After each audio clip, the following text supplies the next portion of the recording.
오늘 여러분과 함께 볼 하나님의 말씀은 출애굽기 2장 23절에서 25절입니다. 출애굽기 2장 23절에서 25절입니다. 출애굽기 2장 23절에서 25절의 말씀 다 찾으신 줄로 믿고 다 같이 한 목소리로 읽어보도록 하겠습니다. 여러 해 후에 애굽 왕은 죽었고 이스라엘 자손은 고역으로 인하여 탄식하며 부르짖으니 그 고역으로 인하여 부르짖는 소리가 하나님께 상달한지라.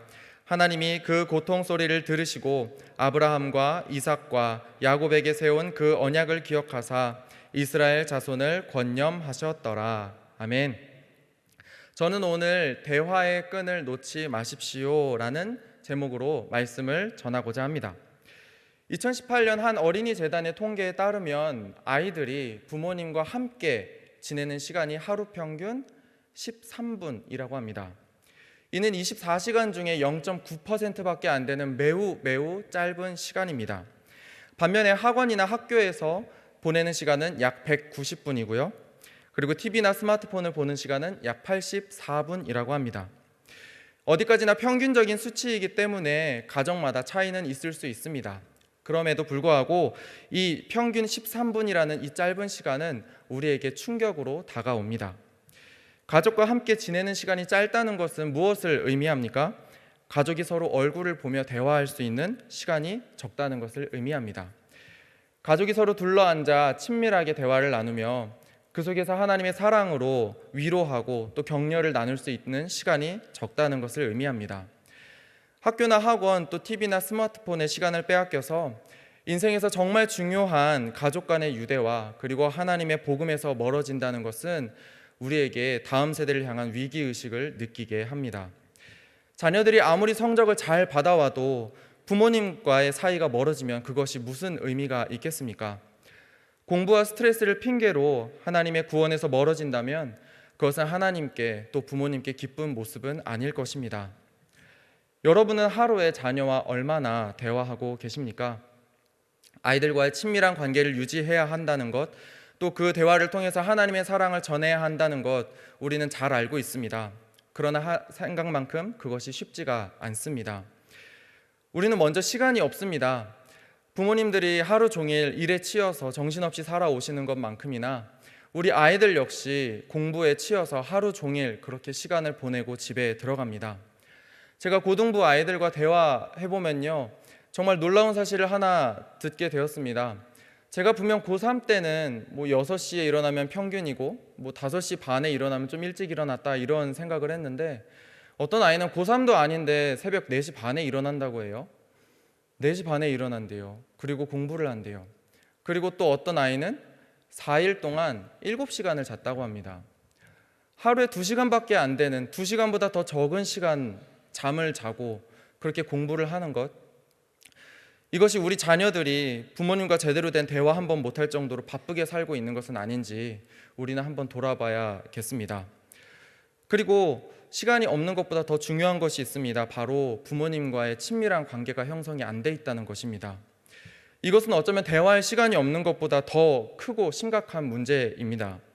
자녀들이 사춘기가 되어서 방문을 걸어 잠그면 부모님으로서는 어떻게 대화해야 할지 막막하실 것입니다. 이제는 주일이라도 교회는 가야지라는 그 말 이제 더 이상은 안 들을 것입니다. 그렇게 사춘기가 지나고 그때는 대화가 되겠지라고 기다리다 보면 어느새 아이는 대학을 가서 자신들의 시간을 보내고 또 어느새 결혼할 시기가 되어서 부모의 곁을 떠나게 됩니다. 자녀들과의 친밀한 대화의 통로, 그리고 하나님의 복음을 들을 수 있는 대화의 통로, 여러분의 가정에는 뚫려 있습니까? 아니면 막혀 있습니까? 한번 대화의 통로가 막혀버리면 이것을 다시 뚫는 데는 정말 많은 시간과 노력이 필요합니다. 아까도 얘기했듯이 사춘기만 지나면 돌아오겠지라는 생각, 하지만 어느덧 자녀들은 한 가정을 이룰 때가 되어서 여러분의 곁을 떠나게 됩니다. 아이들과 어떻게 하면 대화의 끈을 유지할 수 있을까요? 극도로 예민한 사춘기 시절에 공부에 눌려서 스트레스를 잔뜩 받고 사는 아이들과 어떻게 하면 대화의 끈을 유지할 수 있을지, 또 어떻게 하면 대화를 늘려갈 수 있을지 오늘의 말씀을 통해서 알아보고자 합니다. 첫째로 자녀들의 고통 소리를 들어주시기 바랍니다. 오늘의 본문은 애굽에서 종살이를 하는 이스라엘 자손들이 자신들에게 주어진 고역에 시달려서 탄식하고 부르짖는다는 이야기입니다. 23절을 읽어보겠습니다. 여러 해 후에 애굽 왕은 죽었고 이스라엘 자손은 고역으로 인하여 탄식하며 부르짖으니 그 고역으로 인하여 부르짖는 소리가 하나님께 상달한지라. 그런데 여기서 주목해야 할 부분이 있습니다. 부르짖는 소리가 하나님께 상달한지라인데요. 우리가 상상을 해볼 수 있어요. 이스라엘 자손이 너무너무 괴로워서 부르짖는 거예요. 그런데 여러분들은 어떻게 잘 생각하시냐면 하나님께 주여라고 부르짖을 거라 생각을 하시겠지만 오늘의 말씀은 이스라엘 자손이 누구에게 부르짖었는지를 얘기하지 않습니다. 그 말은 어떻게 부르짖었냐? 그냥 부르짖는 대상이 없이 그냥 허공에다가 부르짖은 거라고 상상할 수 있습니다. 이스라엘이 허공에다 대고 그냥 부르짖는 거예요. 아! 하고 누가 좀 도와줘! 하고 허공에다가 부르짖는 겁니다. 이것을 현대인의 성경은 이렇게 해석을 했는데요. 이스라엘 사람들은 여전히 고역으로 신음하며 부르짖었다. 그들이 부르짖는 소리가 하늘에 사무쳤다 라고 해석을 합니다. 이스라엘의 비명과 고통 소리가 하늘에 사무쳤습니다. 그렇게 하늘을 울리고 울려서 어떻게 우연한 순간에 하나님의 귀에 들어가게 된 것입니다. 하나님은 이스라엘 자손의 고통 소리를 들었습니다. 그리고는 그 고통 소리에 집중하기 시작하십니다. 23절의 후반에 보면 하나님께 상달한지라 라고 써 있으면서 하나님이 우연히 그 고통 소리를 들었다라고 얘기하지만 24절에 와서는 하나님이 그 이스라엘 자손이 고통 소리를 들으셨다, 아주 집중해서 귀를 기울이셨다라고 말합니다. 하나님은 우리의 외마디 비명, 그 짧은 소리에도 귀 기울이시는 분이십니다. 어쩌다 들은 고통 소리도 그냥 지나치지 않으시고 우리의 아픔과 필요를 들으시는 분이십니다. 우리는 이런 하나님을 한나의 기도에서 볼 수 있습니다. 엘가나의 아내 한나는 자식이 없었습니다. 엘가나가 아무리 위로를 해줘도 한나가 그 자식이 없는 고통은 사그러들지를 않았습니다. 엘가나에게는 또 다른 아내가 있었는데요. 이 브닌나라는 사람은 한나가 아이를 못 낳는 것을 아주 비아냥거렸습니다. 그래서 그 한나의 마음을 격동케 하였다고 성경은 말합니다. 이 일은 매년 성전에서 제사를 드릴 때마다 반복이 됩니다. 하루는 한나가 마음이 너무 괴로워서 성전에서 하나님께 기도하는데 이 모습이 마치 술 취한 것 같다라고도 얘기합니다. 사무엘서 1장 10절에서 16절입니다. 한나가 마음이 괴로워서 여호와께 기도하고 통곡하며 서원하여 가로되 만군의 여호와여, 만일 주의 여종의 고통을 돌아보시고 나를 생각하시고 주의 여종을 잊지 아니하사 아들을 주시면 내가 그의 평생에 그를 여호와께 드리고 삭도를 그 머리에 대지 아니하겠나이다. 그가 여호와 앞에 오래 기도하는 동안에 엘리가 그의 입을 주목한즉 한나가 속으로 말하며 입술만 동하고 음성은 들리지 아니하므로 엘리는 그가 취한 줄로 생각한지라. 엘리가 그에게 이르되 네가 언제까지 취하여 있겠느냐? 포도주를 끊으라. 한나가 대답하여 가로되 나의 주여, 그렇지 아니하니이다. 나는 마음이 슬픈 여자라. 포도주나 독주를 마신 것이 아니요 여호와 앞에 나의 심정을 통한 것뿐이오니 당신의 여종을 악한 여자로 여기지 마옵소서. 내가 지금까지 말한 것은 나의 원통함과 격동됨이 많음을 인함이니이다. 하나님은 우리가 차마 입 밖으로 내뱉지 못할 우리의 괴로움까지도 들으시는 분이십니다. 찬양 중에도, 우리가 잘 아는 찬양 중에도 이런 가사가 있습니다. 어두움에 밝은 빛을 비춰주시고 너의 작은 신음에도 응답하시니. 하나님은 우리의 고통 소리에 민감하게 반응하시는 분이십니다.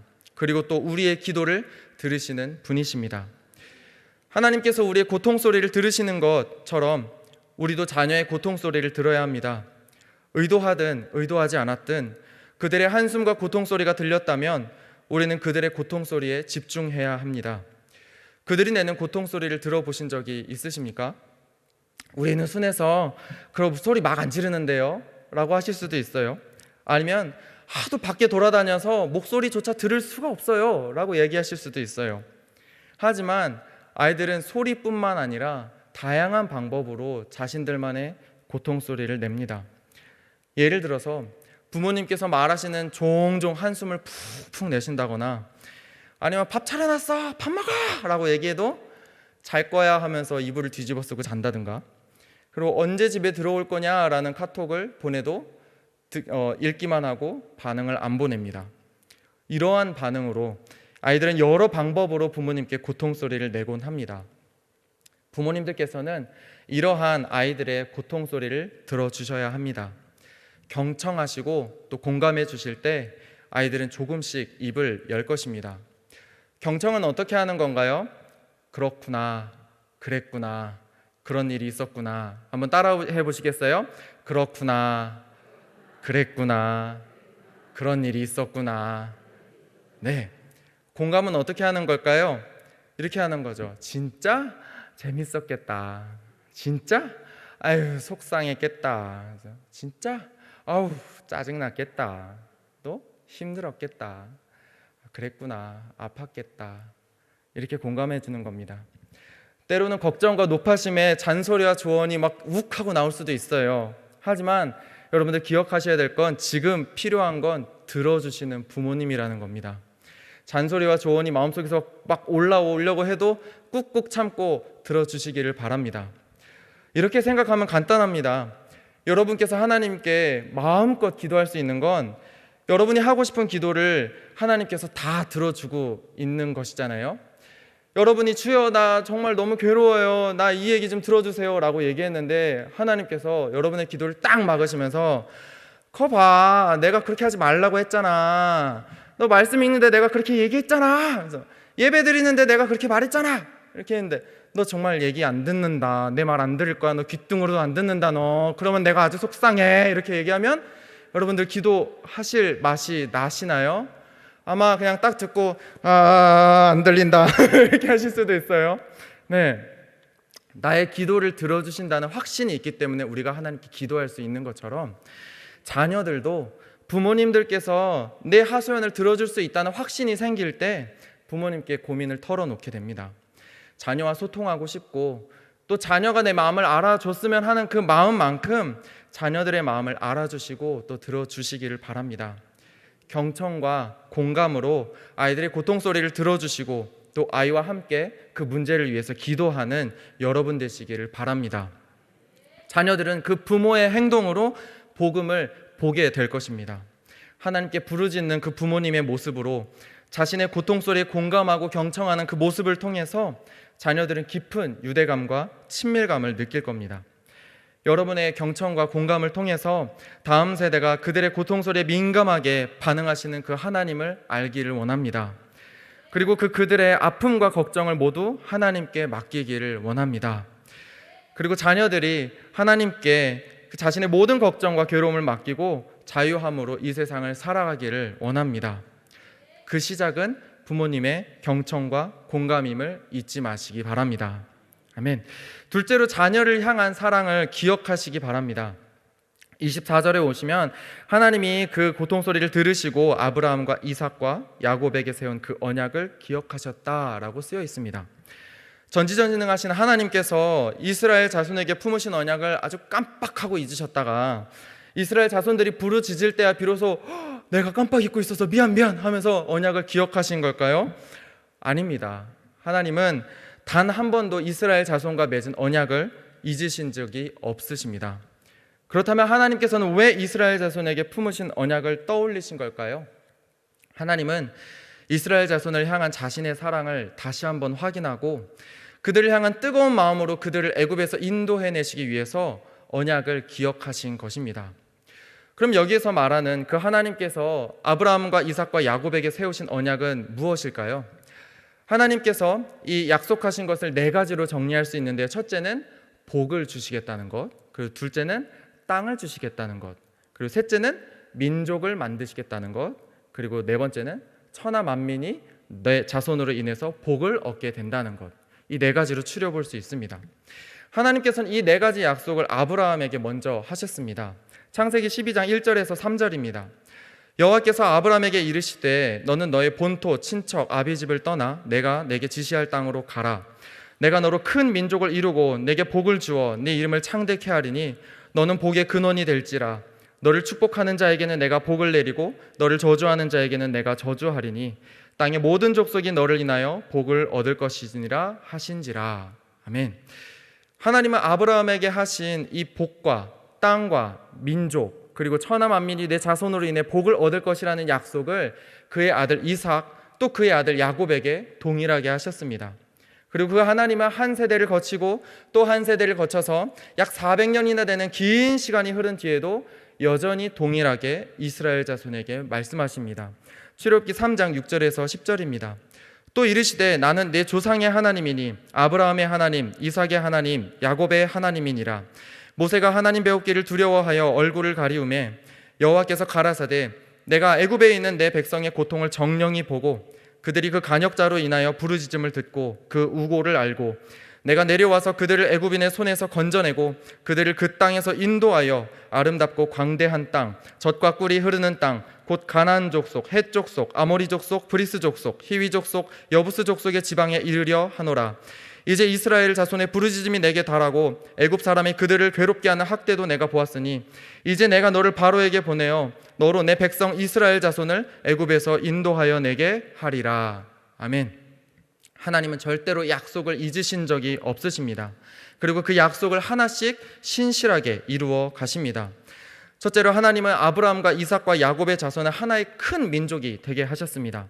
그리고 둘째로 하나님은 그들을 애굽에서 인도해 내셔서 그들에게 약속하셨던 가나안 땅에 정착하게 하셨습니다.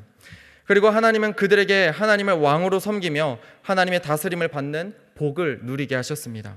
그리고 넷째로 하나님은 이스라엘 자손 가운데 예수 그리스도를 보내주셔서 모든 민족이 믿음 안에서 아브라함의 복을 누리게 하셨습니다.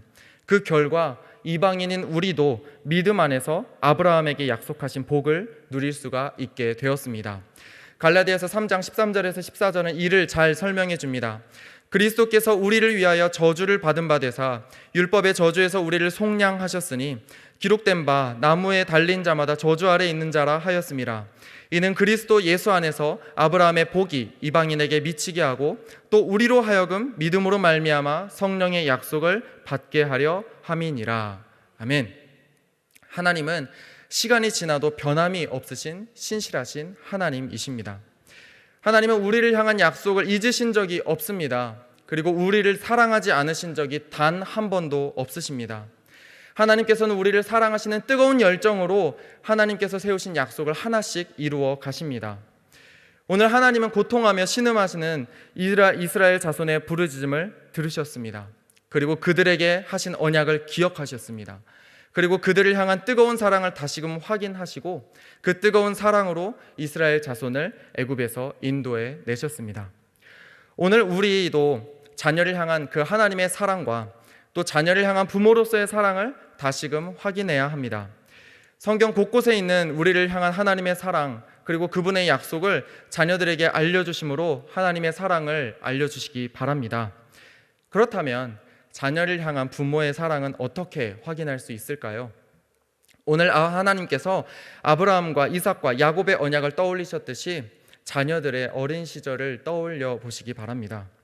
가족 사진이나 영상 등으로 남아있는 자녀들과의 옛 추억을 들여다 보시기 바랍니다. 엄마의 뱃속에 있었을 때 사진부터 그리고 세상에 갓 나와서 쭈글쭈글한 모습, 아주 못생긴 모습 있죠? 그리고 태어나자마자 찍은 발도장을 보시기도 하고요. 또 뒤집기를 시도하려다 실패해서 막 엉엉 우는 사진도 있을 것입니다. 자녀들의 어린 시절의 사진을 보고 있다 보면 그들에게 품었던 꿈과 소망을 다시금 확인할 수 있습니다. 제가 기억하는 어렸을 적의 사진 중 하나는요, 세발 자전거에 탄 사진이 있습니다. 그리고 앞머리를 고무줄로 묶어서 위로 올리고요, 그 이마에는 데일밴드를 붙인 사진이 있습니다. 이게 어떤 사연이 있는 사진이냐면요, 제가 어떤 서랍에 이마를 찧어가지고 이마가 부었다고 합니다. 그래서 부모님이 데일밴드를 붙였다고 해요. 그런데 그 당시에는 이제 제 외삼촌이 저희 가족과 함께 살고 있었는데 외삼촌이 이렇게 저에게 얘기를 했대요. 근수야, 너 머리 어쩌다 그렇게 됐어? 라고 하면 제가 그 찧은 서랍에 가서 머리를 쾅 하고 부딪히고 이렇게 됐어요 하면서 울면서 그렇게 얘기를 했다고 해요. 근데 외삼촌이 좀 짓궂게 뭐라고? 라고 얘기하면 제가 다시 서랍에 가서 이마를 쾅 찍고 이렇게 했어요 라고 얘기를 했다고 해요. 처음에는 제가 이 모습이 너무 귀여워서 그냥 이 사진이 귀여워서 기억을 하고 있었는데 저희 엄마 아빠는 그 사진을 보면서 그때의 모든 기억을 다 떠올리시곤 합니다. 그리고는 또 재미있으신지 재미가 붙으셨는지 또 다른 사진을 막 찾아가면서 네가 이때 이랬어 이때 이랬어 막 하면서 온갖 기억을 다 꺼내십니다. 그렇게 자녀를 향한 뜨거운 사랑과 소망을 우리 자녀들이 어린 시절의 사진을 통해서 확인하는 여러분 되시기를 바랍니다. 그리고 그렇게 자녀를 향한 사랑을 확인하셨다면 아이들에게 그 마음을 전해주시기 바랍니다. 이렇게 말이죠. 아들아, 딸아, 나는 너를 여전히 사랑한단다. 네가 태어났을 때도, 이 사진처럼 이 코 찔찔이었을 때도, 그리고 지금도 언제나 그랬듯이 너를 사랑하는 마음은 변함이 없어. 우리가 각자에게 주어진 일들 때문에 바빠서 정신없이 살아온 것 같아. 하지만 이 사실을 기억해 줬으면 해. 이 엄마와 아빠는 네가 누구보다도 행복해지길 바라고 또 그렇게 되기를 기도하고 있단다. 그리고 누구보다도 너를 사랑하셔서 모든 것을 내어주신 하나님께서 이 부족한 엄마 아빠보다 더 완벽하게 너를 사랑하시고 또 너를 지켜주시고 너를 도와주신다는 걸 기억하길 바란다. 이렇게 고백하시기를 바랍니다. 하나님께서 우리를 사랑하신다는 약속 안에서 우리가 세상을 넉넉히 이길 수 있듯이 자녀들은 부모님께서 또 하나님께서 자신을 사랑하신다는 그 확신 안에서 씩씩하게 자라날 것입니다. 부모님께서 이렇게 사랑 고백을 하면요, 자녀들은 아마 왜 이래 징그러워 하면서 몸소리를 칠 거예요. 하지만 속으로는 그 말을 마음속에 깊이 새길 것입니다. 그리고 자신이 힘들 때마다 부모님들께서 자기에게 하셨던 그 사랑 고백을 꺼내서 다시 힘을 얻을 것입니다. 그렇게 변함없이 자신을 사랑하는 부모님의 모습을 통해서 자녀들은 변함없는 하나님의 사랑을 체험할 것입니다. 부모 역할이 처음인지라 완벽할 수는 없습니다. 그래서 더욱 노력하고 기도해야 합니다. 그렇게 노력하고 애쓰는 부모님의 모습을 보면서 자녀들은 비록 완벽하진 않지만 자신을 위해 헌신하는 부모님의 사랑을 알아주게 될 것입니다. 그리고는 부모님께 마음의 문을 열고 말을 걸어올 것입니다. 어떻게 하면 자녀와 대화의 끈을 유지할 수 있을까? 첫째는 자녀의 고통 소리를 듣는 것이었습니다. 그리고 두 번째는 자녀를 향한 사랑을 기억하는 것이었습니다. 마지막으로 세 번째는 자녀의 필요를 살펴보는 것입니다. 25절에 보면 하나님께서 이스라엘 자손을 권념하셨다라고 쓰여 있습니다. 이 권념하셨다, 일상생활에서 잘 안 쓰는 말인데요, 뜻은 이렇습니다. 하나님께서 그들의 형편을 주의 깊게 살펴보시고 그들의 아픔을 깊게 이해하셨다입니다. 하나님은 고된 노동에 몸부림치는 이스라엘 자손들을 보시고 그들에게 필요한 것이 무엇인지 주의 깊게 살펴보셨습니다. 그래서 이제 그들을 인도해내시기 위해서 모세를 부르시는 장면이 출애굽기 3장에서 이어집니다. 하나님은 우리의 필요를 살피시는 분이십니다. 그리고 우리를 위해 예비하시는 분이십니다. 여호와 이레라는 말을 많이 들어봤죠. 예비하시는 하나님이라는 뜻입니다. 창세기 22장에서 아브라함이 하나님의 명령에 순종하고자 그 아들 이삭을 데리고 모리아산으로 갑니다. 이삭은 번제물이 없는 것을 보고 아브라함에게 이렇게 질문하죠. 22장 7절에 이삭이 그 아비 아브라함에게 말하여 가로되 내 아버지여 하니 그가 가로되 내 아들아 내가 여기 있노라. 이삭이 가로되 불과 나무는 있거니와 번제할 어린 양은 어디 있나이까? 아브라함은 이삭에게 이렇게 대답합니다. 8절에 아브라함이 가로되 아들아 번제할 어린 양은 하나님이 자기를 위하여 친히 준비하시리라. 모리아산에 도착한 아브라함은 번제단을 쌓고 이삭을 이제 그 위에 놓고 제사를 드리려고 했습니다. 그러자 하나님의 사자가 내려와서 아브라함을 급하게 말리죠. 그리고 아브라함이 눈을 들어 살펴봤는데 한 순양이 뒤에 있었습니다. 13절에서 14절입니다. 아브라함이 눈을 들어 살펴본즉 한 순양이 뒤에 있는데 뿔이 숫풀에 걸렸는지라. 아브라함이 가서 그 순양을 가져다가 아들을 대신하여 번제로 드렸더라.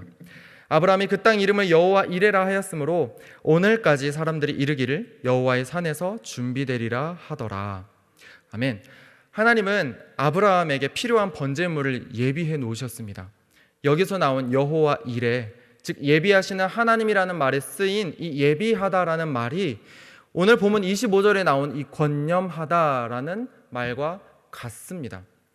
하나님은 우리의 필요를 주의 깊게 살피는 분이실 뿐만 아니라 필요한 것을 예비하시는 분이십니다.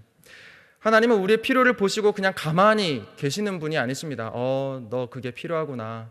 그래. 라고 하시는 분이 아니세요. 하나님은 우리의 필요를 보시고 우리의 필요를 채우시는 분이십니다. 성경에는 하나님의 예비하심이 정말 많이 나와 있습니다.